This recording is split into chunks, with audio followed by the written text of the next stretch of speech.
Radyo Pilipinas, Radyo Publiko.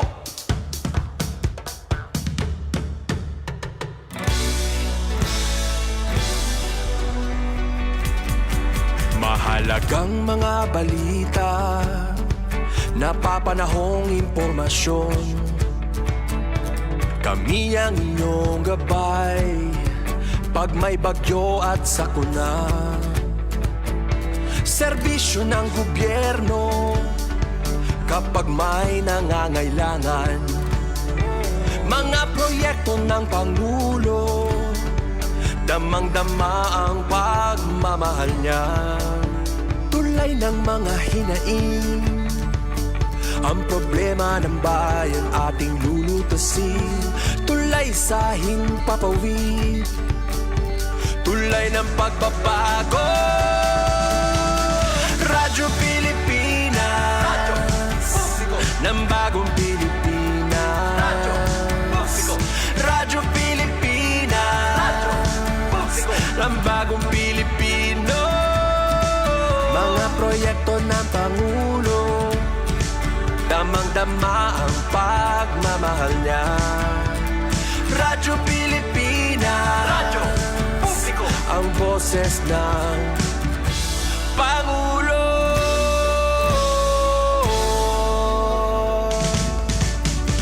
Karamay nyo kami, kahit malayo man kami nakakarating.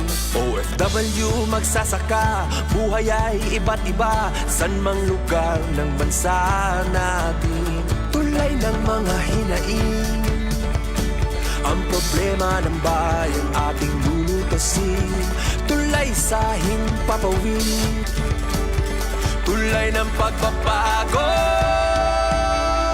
Radyo Pilipinas, Radyo Publiko ng bagong Pilipinas. Radyo Publiko, Radyo Pilipinas, Radyo Publiko ng bagong Pilipino. Mga proyekto ng Pangulo, damang-dama ang pagmamahal niya. Radyo Pilipinas, Radyo Publiko, ang boses ng Pangulo. Radyo Publiko, Radyo Pilipinas, Radyo Publiko, Radyo Pilipinas.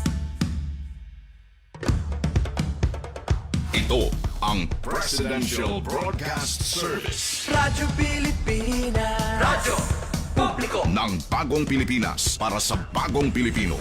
Naghahatid ng mahahalagang balita at impormasyon na guugnay ng pamahalaan sa sambayanan. Tulay sa himpapawid ng serbisyo publiko. Radyo Pilipinas, Radyo Publiko, ang boses ng Pangulo. Sa Mega Manila, 738. Radyo Pilipinas, Radyo Publiko.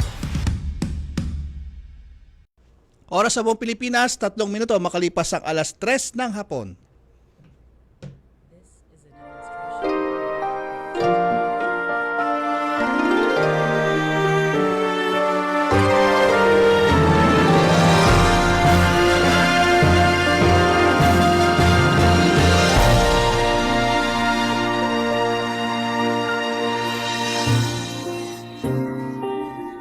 Isang magandang hapon po sa inyo lahat at welcome po tayo dito sa ating programang Kalinga Hatid ng Red Cross dito po sa Radyo Pilipinas, Radyo Publiko. At ngayon po ika-23 ng buwan ng Marso, taong 2025. Kamusta po ang bawat isa sa inyo ngayong hapong ito?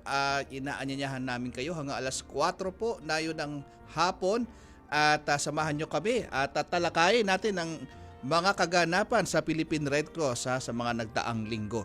At syempre nais nating pasalamatan ang bumubuo ng ating programa mula sa Presidential Communication Office, ang ating Secretary Jay Ruiz, ang ating Direktor ng ating Bureau Presidential Broadcasting Service na si Director Fernando Sanga, si Sir Dindo Amparo, ang ating Station Manager Sir Alan Alanige, ang ating iba pang kasama si Sir Ray Sampang at si Sir Maki.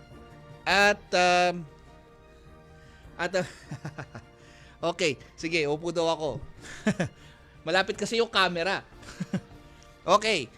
At ang iba pa nating kasama po, syempre sa technical side, Sir Oli Lopez at si Ma'am Joy Timidan. At sa ating sa Philippine Red Cross, ang ating Chairman and CEO Richard J. Gordon, ang ating Vice Chairperson, Governor Corazon Alma de Leon, kasama yan ang ating Secretary General Dr. Gwen Pang at ang iba pang Board of Governors, kasama ng mga mahigit 100 chapters natin nationwide at ang kanilang mga Board of Directors, Red Cross 143 at Red Cross Youth. At syempre, napaka-espesyal ng ating talakayan dahil first time natin makakasama ito ha. At syempre, pakilala na po natin ang ating lagi nating kasama dito sa ating programa. Walang iba kundi po ang ating laging kasama simula pa nung umpisa, ang ating Vice Chairperson Governor Corazon Alma de Leon. Ma'am, magandang hapon po. Magandang hapon. Medyo kulot ang boses ko. Pero natutuwa Okay ako naman na po, may ma'am. message sa atin si retired Chief Justice Hilarion Davide Jr. para sa ating programa. Sabi niya, today, March 23rd, is the third Sunday of the season of Lent of our 40-day journey with Jesus before he gave his own life to save and redeem the world. It is a season of prayer, fasting, and almsgiving. As we walk with him, let us pray with contrite and humble hearts that we be truly temples of God where his Spirit dwells. As temple of God, let us not make ourselves marketplaces. We pray that we be instruments of his love, mercy, and compassion, and channels of his peace, forgiving those who have offended us and sharing our blessings with those most in need. We should give until it hurts, remembering that love is strength is standard in love's sacrifice, and he who suffers most has most to give. We entrust our all to Jesus, the Good Shepherd, the way, the truth, and the life, and the resurrection and the life. Jesus, we trust in you. Amen. Maraming salamat, retired Chief Justice Hilarion Davide Jr. At tayo excited ng simulan ng programa Philippine Red Cross Antique Chapter. Yes po. At ang panauhin natin ay of course ang Director Fabian Niebre, Board of Directors of PRC Antique Chapter, and no less than the Administrator of PRC Antique Chapter, Miss Maria Patricia Isabel Florida. Mag-appear na kayo para we can begin with the interview. Happy to see you. Of course, si ating munang Director Fabian Niebre, please greet now. Naka-uniform ka at nakakatuwa at you're able to join us. Siguro ang unang tanong ko, kumusta ang Philippine Red Cross Antique Chapter? Yes. Kumusta ang Antique? Happy Women's Month. Thank you. Welcome. Kumusta ang Red Cross Antique Chapter? Siguro Director Niebre. Governor, we are Yes. very pleased and very happy to inform everyone that yung Antique Red Cross is like a ship that is smooth sailing towards to provide quality service. Wow, thank you. And of course, we have with us Miss Maria Patricia Isabel Florida, Administrator of PRC Antique Chapter. Mag-greet ka muna, Patricia. Hapon po. Magandang hapon po, Gov Cora. Thank you for inviting us to present to everyone what is the Philippine Red Cross Antique Chapter. Yes, but of course, ang una nating nais malaman, sino-sino na ang mga miyembro ng Board of Directors ng inyong chapter para makilala naman all over the country ng Antique Chapter. Go ahead, both of you, Mr. Niebre and Patricia, you can share yung mga Board of Directors ninyo. Okay. Ma'am Pat will do the honor. Ladies Yeah. first. Go ahead. Okay.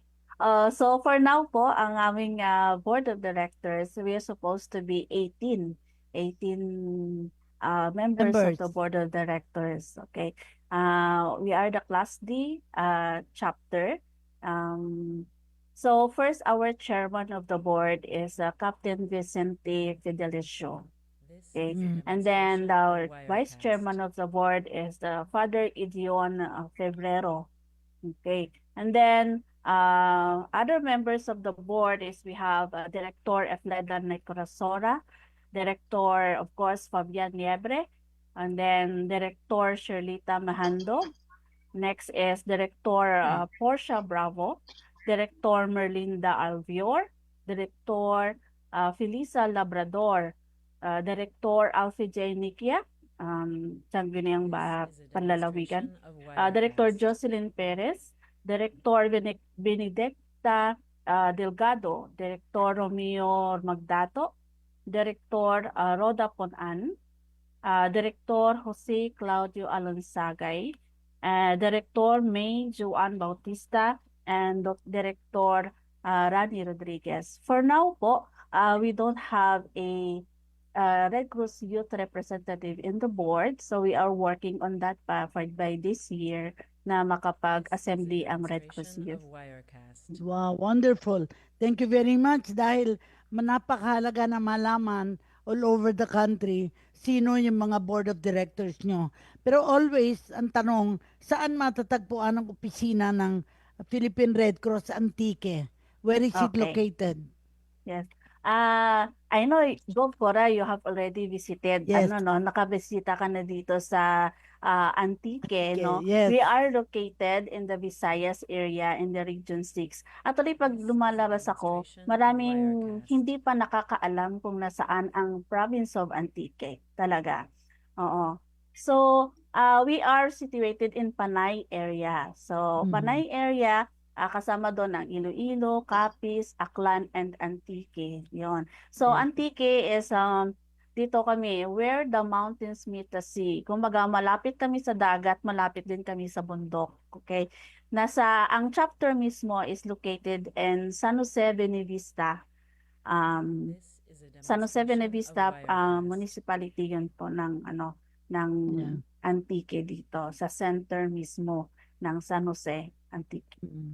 So siguro tatanungin ko na si Director Fabian Niebre, paano nagsimlang yung chapter and how long have you been a member of the board? Director Governor Cora, Yes. Governor Cora, as far as my memory could serves me right, because I'm still young, I have heard and I have researched something, just a little tidbits of information regarding the origin of the chapter. As I can still remember, we are under the umbrella of the Iloilo chapter. Ma'am Pat, Yes. please correct me if I'm wrong. Okay, so we're under the umbrella of Iloilo chapter. Then I think that was in the year 50s, I think, or 1946. 1940s, yes. One of the earlier chapters ng Iloilo, yeah.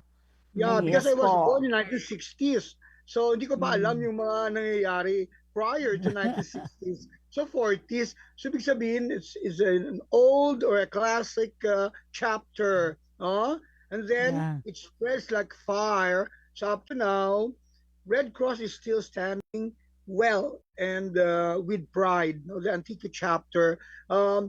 Due to our very, very, very committed, very active, Members. women of characters na mga chapter administrator, no? I can still remember I am working with Ma'am Esther Benaventura, who is also Yes. an icon of a woman of Cross. character and passion for Yes. Red Cross. And now we have Ma'am Pat, overflowing, oozing with commitment and passion for Red Cross. And very pretty also. Yes, Kaya, po. Agree. gusto ko lang malaman, palagi namin tinatanong. Kasi Chairman Gordon has started the so-called 143 volunteers. I call them the Army of Red Cross Youth of Philippine Red Cross. How how many na are your 143 volunteers? Kasi the measure of how active the chapter is must be in the terms of the volunteers. Maybe Isabel, you can mention, Patricia rather, how many 140 volunteers you now have? For now po, yung mga RC-140 volunteers ng Antique chapter is nasa more than 3,000. Wow, Actually, this galing. is very lower pa in our target, no? Because we have some areas that is very challenging ang mag-reach sila. Pero pag na-reach namin sila is very interested sila in volunteering sa Red Cross. Kasi nakikita nila yung kung ano ang ginagawa ng Red Cross, paano nakakatulong ang Red Cross sa kanila. So overall, actually we have already reached more than 50% of the barangays of the whole province of Antique. So we are 560 barangays. So 60+% of these barangays is na-reach na namin for RC-143. And then continue pa rin po, tuloy-tuloy pa rin ang recruitment namin, tuloy-tuloy pa rin ang trainings namin for volunteers.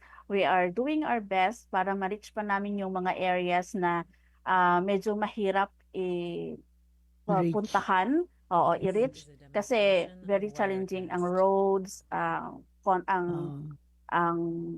signals, mga ganon.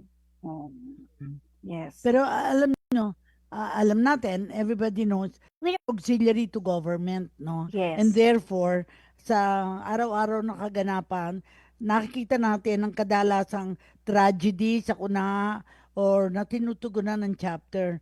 More recently, ano-anong mga disasters that you faced in Antique or if any? Kasi baka naman peaceful naman kayo, walang masyadong disasters. Go ahead, Patricia and Mr. Niebre. Go ahead. Akala lang nila peaceful kami because we are really very, very peaceful people. Pero syempre hindi kami nakaligtas doon sa mga sakuna na meron. So ang very recent lang dito sa Antique is yung Bagyo Paeng natin. Yeah, So that typhoon. was typhoon. So that was mga 2023 yung operations natin doon. So maraming baha yon, Gokora. So maraming areas dito sa Antique na binaha. Areas na dati namang hindi binabaha pero bumaha doon sa highway mismo, no.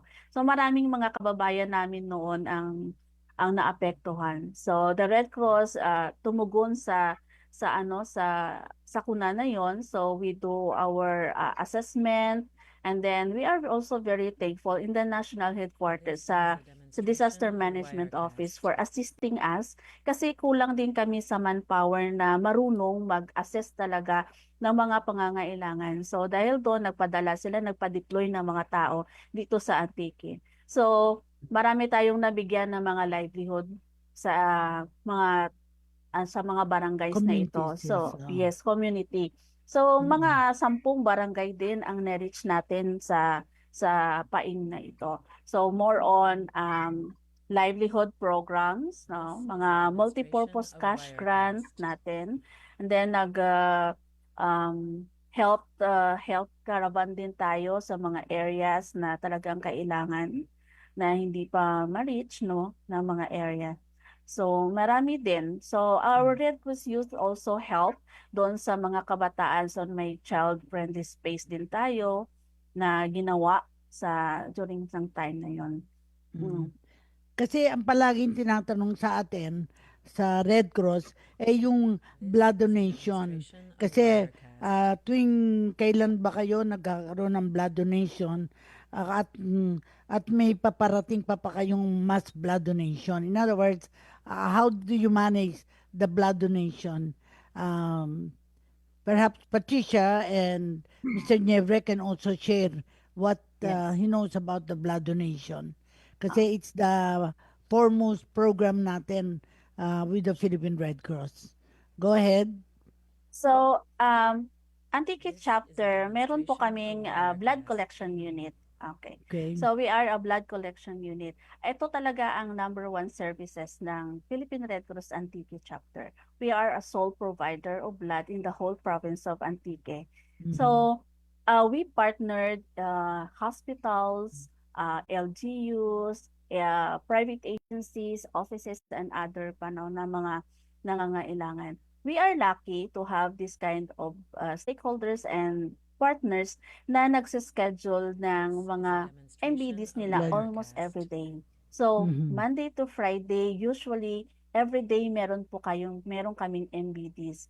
So, iba-ibang barangay ito, iba-ibang Covered. offices ito, no? So, na-covered in the whole province of Antique as far as our island municipality, the Kaluya, yung pinakamalayo. Yun. Nagsischedule din kami ng mga MBDs hanggang doon. So, as much as we want also na matugunan yung pangangailangan ng mga indigent patients natin, and then mga ang pinakamarami nangangailangan sa amin is dialysis patients. So, mga dialysis Alright. patients. Gov Cora? Yes. Yes, Meron ng tawag. yes po, Sige. opo. Oo, Stop muna tayo. magkaroon But po muna tayo Our next ng question with Director Niebre is related to the first aid training. Apo. Because I'm sure he's familiar with that. Sige, go ahead. Magbabalik po Yung, tayo sa mga ilang oo. paalala at dyan lang naman po kayo. Sige. Gawing madali para sa local at foreign investors ang mamuhunan sa bansa. Ito ang utos ng Pangulo na isinasapuso ng PEZA. Kung kaya't ilang hakbang ang patuloy na ipinapatupad ng ahensya, kabilang na ang digitalization, anti-red tape mandate at 24/7 na serbisyo, bagay na kinikilala at pinahahalagahan naman ng investors. Conscious efforts to improve the ease of doing business and delivering government services through digitalization, integration, and streamlining of processes have produced their intended multiplier effects. Cost savings from operations have translated to higher revenues and to more speedy transactions. Ang mga inisyatibang ito ng PEZA sa liderato ni Pangulong Ferdinand Marcos Jr. ay nagbigay daan sa mas maraming negosyo, trabaho, at pagkilala sa bansa bilang isang sentro ng kaunlaran. Sa nagbabagong Pilipinas, patuloy ang trabaho, patuloy ang pagbabago. Ang Tourist Rest Area Project sa Iloilo ay perfect jump-off point para sa mga nais makarating sa mga pasyalan tulad ng Gigantes Island at Miagao Church. Ito'y mayroong wifi, travel info desk, malinis na restroom at iba pang world-class facilities. Because we in the Philippines have no less than 7,641 beautiful reasons to tap the potential of our tourism sector, for which our archipelagic nation is internationally renowned and from which many Filipinos derive their livelihood. Doble sipag ang Marcos Administration at DOT upang maging mas makulay at maginhawa ang inyong paglalakbay. Bilin ni Pangulong Ferdinand R. Marcos Jr. sa mga tanggapan ng gobyerno. Bawal ang tamad at makupad sa pamahalaan. Walang puwang ang mga mabagal at sagabal sa serbisyo publiko. Kaya sa One-Stop Processing Center ng Clark, posible ang mas mabilis na pakikipagtransaksyon sa mga pampublikong tanggapan. Tampok dito ang mga frontline services para sa mga nagtatrabaho sa loob ng Clark, Freeport, and Special Economic Zone. Nagbigay patunay rito si Precious Evangelista na isang first-time job seeker. Mabilis lang din naman po kausap yung nag-asikaso po sa akin, and mabilis ko lang din po nakuha yung PhilHealth card ko po. Sa nagbabagong Pilipinas, patuloy ang trabaho, patuloy ang pagbabago. Sa pamumuno ni Pangulong Ferdinand Marcos Jr., may 27 new eco-zones and expansion projects sa ilalim ng Philippine Economic Zone Authority o PEZA ang naiproklama na. Kabilang dito ang expansion sa mga proyektong dinevelop ng Aboitiz Infracapital, tulad ng Lima Estate sa Batangas na nakapagbigay na ng mahigit 66,000 direct jobs. Pati na rin ang West Cebu Estate sa Balamban kung saan mahigit 14,000 naman ang nagkatrabaho. I'm Michael Herald Abihar. Yung Balamban before is sleepy town. Pagdating ng Chunichi, nag-boom yung economy niya. Marami rin nakapagtrabaho, hindi lang dito sa Balamban. Also the neighboring cities and municipalities. Ako po ay si Ramel Roa. 30 years na po dito na nag-work. Maraming nagawang contribution yung Chunichi sa Balamban. Nagkaroon ng merkado, hospital at saka paaralan. Meron ding patubig. Before nag-start ng Tsunaysi, ano lang ang pangkabuhayan dito? Mangingisda lang at saka magsasaka. Isa pang bagong proklamang ecozone na dinidevelop din ng Aboitiz Infra Capital ay ang Tari Estate na inaasahang magbubukas ng maraming oportunidad sa Tarlac at mga kalapit nitong bayan. Sa nagbabagong Pilipinas, patuloy ang trabaho, patuloy ang pagbabago. Talagang nakikita na sa Clark Freeport Zone ang nais ni Pangulong Ferdinand R. Marcos Jr. na mapabuti ang public transportation sa ating bansa. Ipinagmamalaki ng Clark Development Corporation ang modernong Clark Loop bus system. May Wi-Fi ito at gumagamit ng fully cashless payment system na Beep Card. Isa si Levi Ann Ramirez, commuter na mula sa Mabalacat, Pampanga, sa mga pasaherong na i-enjoy ang pagbiyahe sakay ng Clark Loop. Mas convenient po siya, tapos po mas comfortable po kami kasi may aircon, tsaka easy po siya gamitin. Pangako naman ni Pangulong Marcos Jr. We will continue to invest and improve on our transportation systems as well as to pursue projects in the years to come so that Filipinos can gain greater access to places of work, commerce, recreation, and other vital areas. Sa nagbabagong Pilipinas, patuloy ang trabaho, patuloy ang pagbabago. Okay, nagbabalik po tayo sa ating programang Kalinga Hatid, Governor Corona. Oh, thank you, no? Kasi ang iniwan naming tanong ay yung first aid training at and of course the next one is fundraising. Magkalakip ito kasi you cannot undertake activities unless you also fundraise. So maybe our board Director Fabian Niebre can comment on the activities of the chapter related to fundraising and related to the first aid. Go ahead. Okay po, Cora. Yes. Regarding our training, we have what you call empowered or well-trained trainers, well-prepared trainers. No? The training is being done per request by agencies or department, both private and public. No? So it's done per request, as scheduled. Tuloy-tuloy yun within the year. And then to support, we have our different activities for fundraising, our resource mobilization. First and foremost, we have our blood program. The blood program is parang puso yun ng namin ng chapter We were able to collect funds due to the blood program that we had. And then, aside from that, we were able to organize our Red Cross youth, the different schools, different within the division of Antique, and we have also collected an amount for that. That will be a good source of mobilization or fundraising. In the previous years, during the time of Ma'am Esther Benaventura and with Ma'am Pat, we had our dinner for a cause. Then we have our dance for a cause. Then we have also done some activities. Millennium Volunteer Run. You remember? Yeah, we had our volunteer run. Yeah, Yes. that's one of our best practices. No, Yes. the volunteer run that we had during celebrations of the Red Cross, we were able to gather funds to support the program of the chapter. You want to add to that, Patricia? Aside from that, ma'am, so of course, we have our membership program. Isa din po yun sa mga pinopromote din natin. And then now, actually, pinopromote namin ngayon ang enhanced platinum, no? For, ang target namin ngayon is sa mga agencies na malalaki, yung businesses, mga ganon, for our enhanced platinum. Although tama si Sir Pops, malaki din ang tulong ng mga RCYs natin sa schools natin for a membership also, no? For membership natin, supportin natin doon. Ang Bigay Buhay raffle natin, of course, more on sa schools din po iyon. So, sa ngayon, ang focus ng chapter is mga donations and then memberships natin, trainings, kuno yon ang mga mga pinagkukunan ng mga funds ng chapter.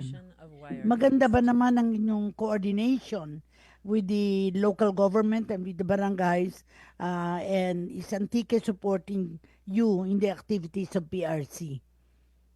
Yes po, maganda ang ating relationship with maraming munisipyo, no, natin. So for now, when I started in Antique chapter, meron tayong mga existing na Blood Samaritan program in some of our municipalities. And then we expand this Blood Samaritan program in other municipalities also.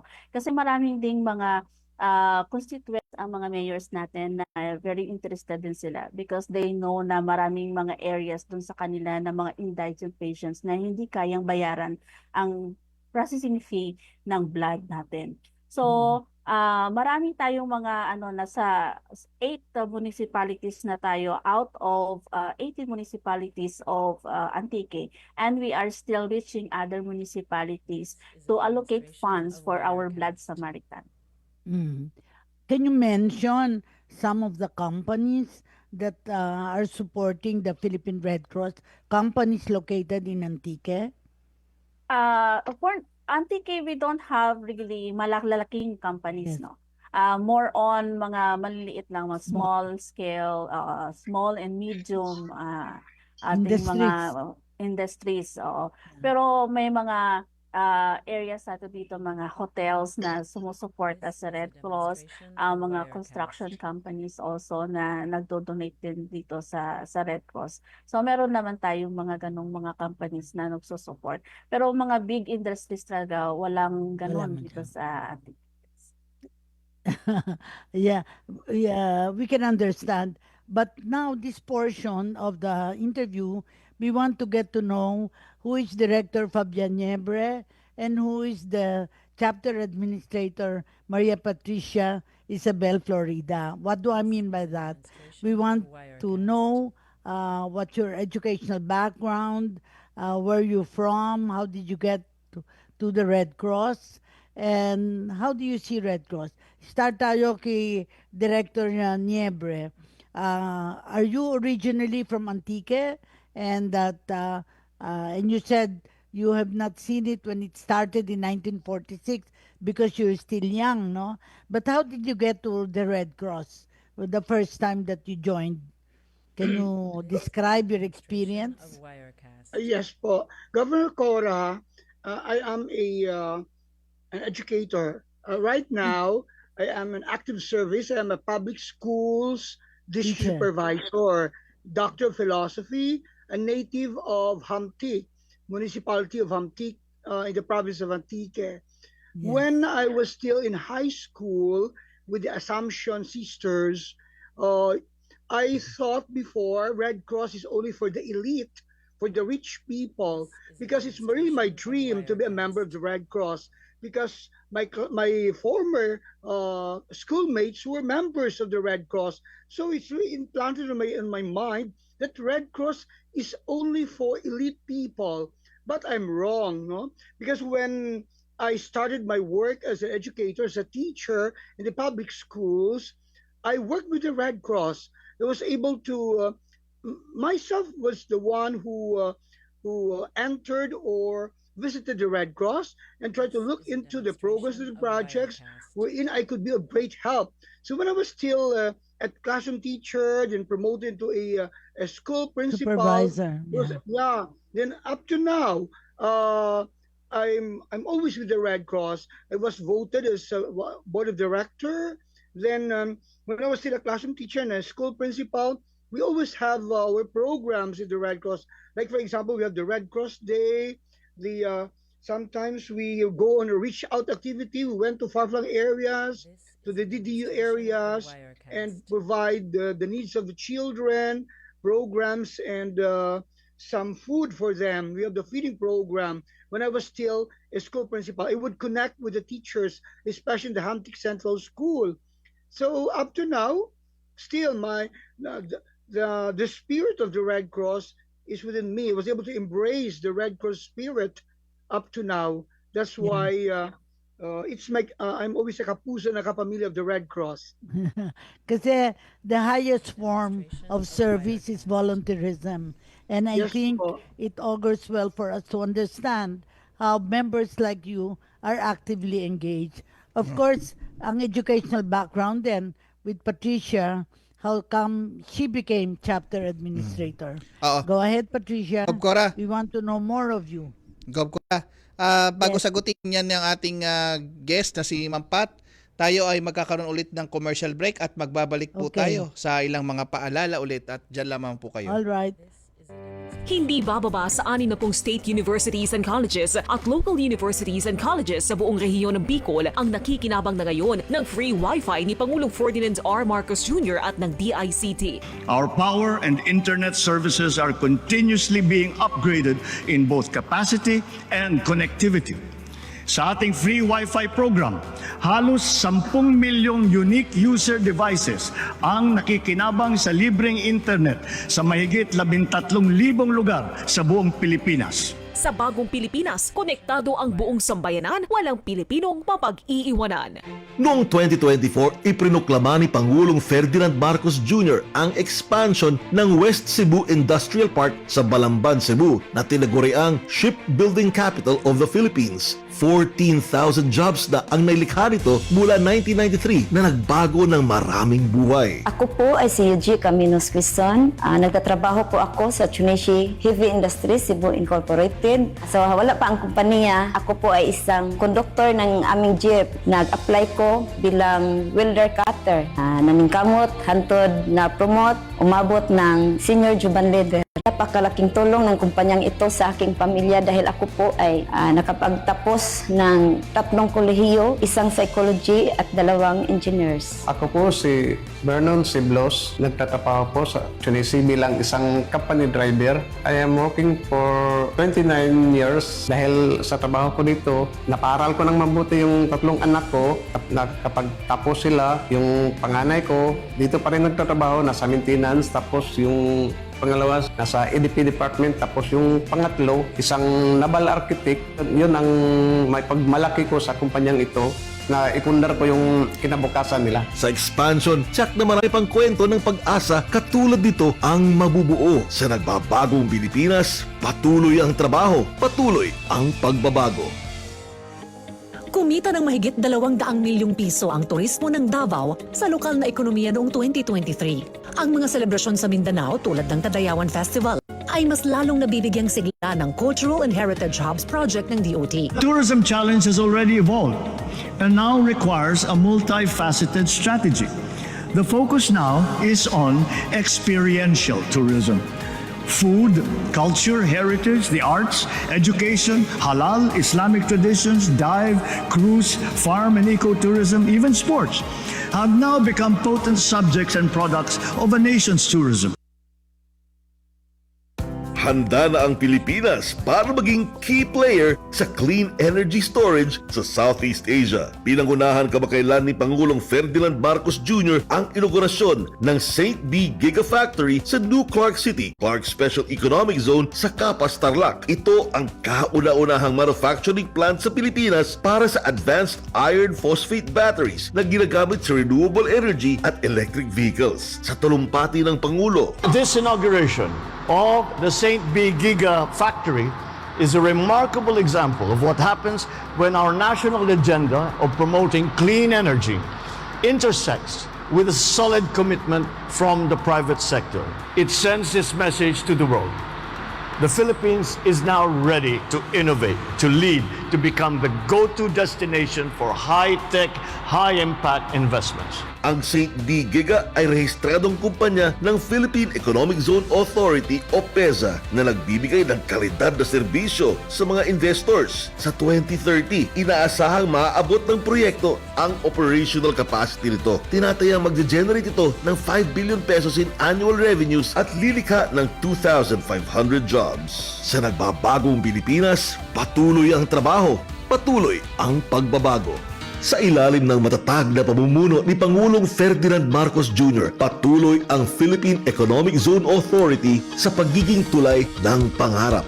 Mula sa mga foreign at local investors na nais pamumunan dito hanggang sa bawat Pilipinong inaasam na mapabuti ang kanilang buhay pati na ng kanilang mga mahal sa buhay. Ayon kay PEZO Director General Tereso Panga, ang bid ni Presidente is to graduate to upper middle income economy. It's it's all about job generation, trabaho. Kasi yun ang kailangan ng bansa para makapag-graduate tayo sa upper middle income economy. Patuloy ang mandato ng Pangulo na bigyang suporta ang mga negosyo sa pamumuhunan sa bansa para lumikha ng mas maraming trabaho para sa mga Pilipino. To sustain the country's economic gains, we are promoting investment-led growth. We have set in motion policies and programs to create an environment conducive for business to thrive. Sa nagbabagong Pilipinas, patuloy ang trabaho, patuloy ang pagbabago.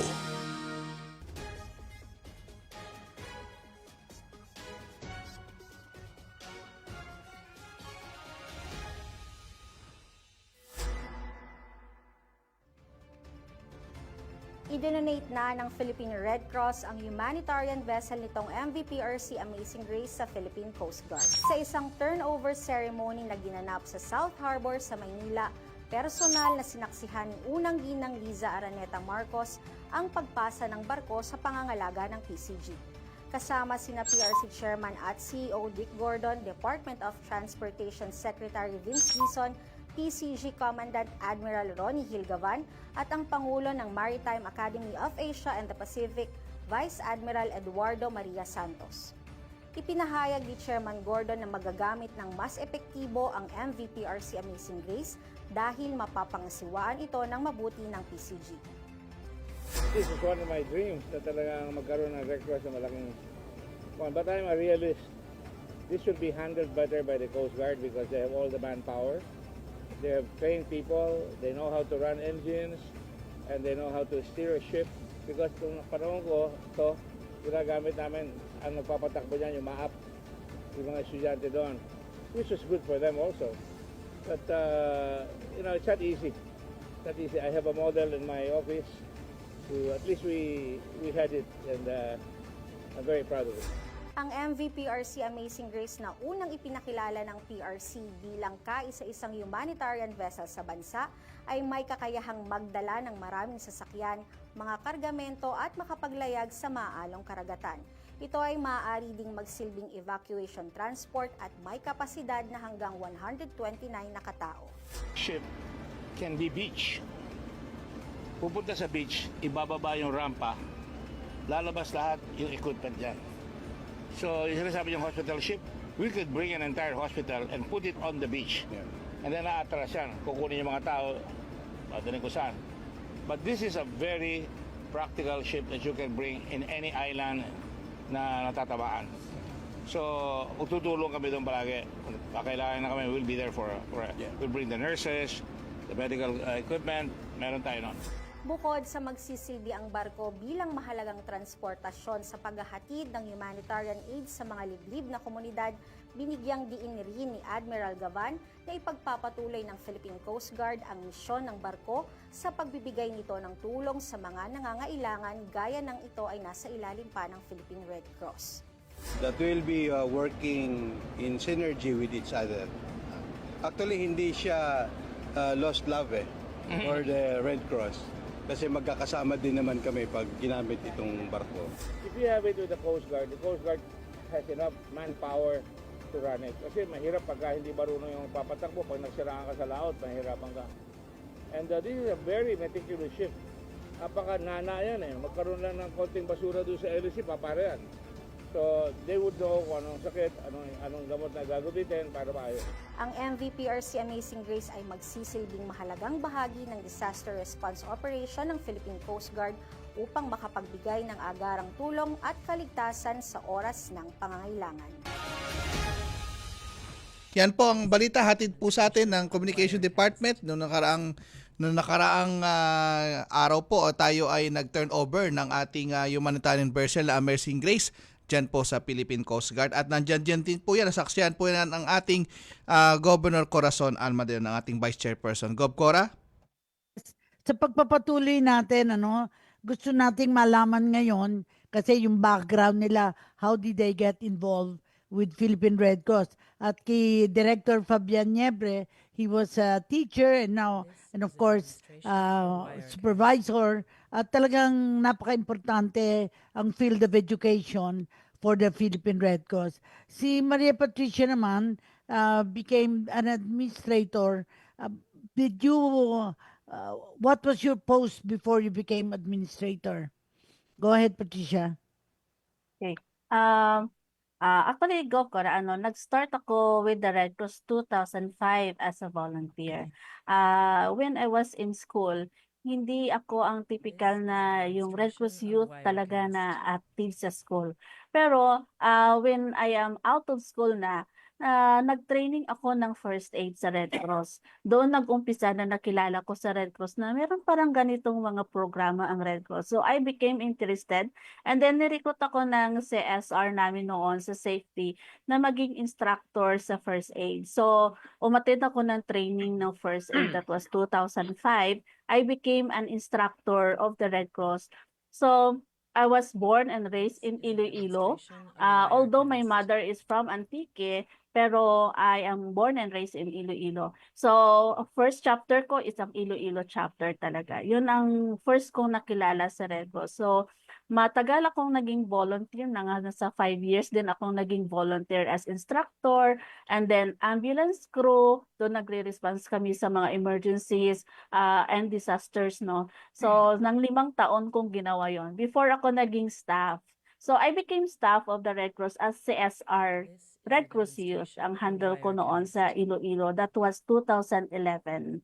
So, from 2011, naging Red Cross Youth ako na CSR sa Iloilo. And then, pagkatapos noon, 2014, suddenly, na-stroke yung chapter administrator dito sa Antique chapter. Yes. And then, SG Gwen requested our administrator in Iloilo, Sir Gilbert Valderrama, to put someone from Iloilo chapter to become an OIC dito sa Antique chapter. So that was 2014. So from then, suddenly hindi na-recover noon. Hindi naka-recover si Ma'am Esther. And then hindi rin ako nakaalis ng Antique chapter. And then from 2014, so kasagsagan pa yun ng operation ng Yolanda. Yes. So, okay, that was a year after ng Yolanda yon. So, marami pang mga activities, maraming response na ginagawa ang Red Cross. So, yun ang year na napaka-busy talaga ng buong Panay dahil sa Yolanda din na operations. So, that was the Hayan operations. So, 2016 But I po. remember, I was Secretary General 2006 to 2009. And I think that was then also when I met you and happy to connect with you again now that I am a governor and vice chairman. Pero Opo. siguro before we close, because we also have other people reporting in our program, right now, anong kasalukuyan challenges na hinaharap ninyo sa chapter? I'll ask first Director Niebre because he seems to be knowledgeable about the operations of that's why he's in the program. Go ahead, Director Niebre.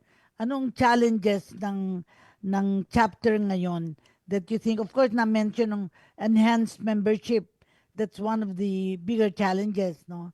Pero in your case, Director, how do you see the improvement that needs to be done for Antique chapter? Go ahead. Okay. Governor Cora, right now, we need to have more funds for our blood program. Kasi yung blood program is yung puso ng chapter namin. We were able to gather funds for the chapter because of our blood program.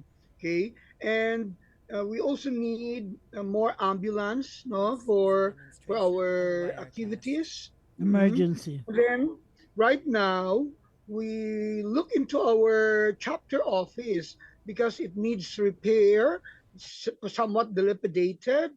No, it was not repaired for a long time ago, and our staff. The problem with our staff is that they would come and go. They would not stay for so long, no? They would go out of the system to look for greener pasture. So that's our problem. We cannot hold them, no, to stay, to work with the Red Cross. No, they would come and go. No? And then, because Antique, by topography, by geographical location, it's a coastline and close to the mountains. So we cannot reach our far-flung areas, especially kung mayroong mga sakuna, may mga disasters. It's very difficult for our volunteers to reach out to the far-flung areas because of the geographical location. That's, I think, the challenges we have met. That's this the year. reason the far-flung areas, we need to train the people there so that they will not be dependent on the chapter facilities. But I do know, ang ganda ng Antique, I do know that the people are really very frank and forthright about their concerns. And I believe that this is the beginning of a new Antique chapter, given the Maria Patricia Isabel is there already. And I look forward to visiting again Antique long after I left it as Secretary General. Okay. Pero siguro, ang gusto nating makita how do you strengthen your partnership with the other non-governmental organizations, the communities, and the churches, different church groups, because it's very important that we are connected with many of these organizations to strengthen our capacity, to broaden our linkages. So maybe the burden now is with Patricia as the administrator. What do you think, Patricia? Are you open to the challenge? Yes, wala naman tayo ma'am na wala tayo group na inaatrasan na challenge. So everyday naman po is may mga challenges. So hindi nawawala yung mga challenges natin sa chapter from the staff and volunteers. They come and go, pero still we manage to replace them and retrain, no. Kumbaga may umaalis na staff, pero meron tayong magagaling din na volunteers na pwedeng mag-replace. Do not feel na parang walang pag-asa if people leave. Okay. Yes po. Gov Cora, I Yes. think we're Tapos running na. out of time na. Okay, we may say bye-bye na po at meron pa tayong sige. utang ng isang commercial pero Parting words na lang. Go ahead. Last message na po Director tayo Nebre. kay Ma'am Patricia. Ma'am, final message po. So maraming salamat. I would like to take this opportunity na to thank Gov Cora, no, and then of course ang Philippine Red Cross natin, no, and then this radio program Kalingang Hatid ng Red Cross. I hope na nakilala po ninyo ang Antique chapter and you will have the chance to visit ang aming province, no. Hindi siya ganun kakilala, pero I'm sure pag nakapunta kayo dito is you will learn to love this province. Okay, thank you And very much for both po. of you, I would like to read this prayer for the nation. Lord, let me be the change I want to see, to do with strength and wisdom all that needs to be done and become the hope that I can be. Set me free from my fears and hesitations. Grant me the courage and humility. Fill me with spirit to face the challenge and start the change I long to see. Even if I'm not the light, I can be the spark in faith, service, and communion. Let us start the change we want to see, the change that begins in me. Thank you very, very much to both of you, to Director Fabian Niebre, and of course to our Secretary, for our Administrator, Maria Patricia Isabel Florida. Thank you and goodbye. Thank you. Thank you. Goodbye. Thank you. Thank you very much po. At yan na po ang ating programang Kalinga Hatid ng Red Cross sa Radyo Pilipinas, Radyo Publiko. Ngayon pong ika-23 ng buwan ng Marso 2025 at makikita-kita tayo ulit sa susunod na linggo, alas 3 na hanggang alas 4 ng hapon. Ito po si Edison Enriquez at susunod na po ang pagbabalita hatid ni Sir Albert Sebastian at kasunod ng programa ni Vance Fernandez, Pulso ng Pilipino, 6 na minuto bago mag alas 4 ng hapon. We know you're always on the go. Pero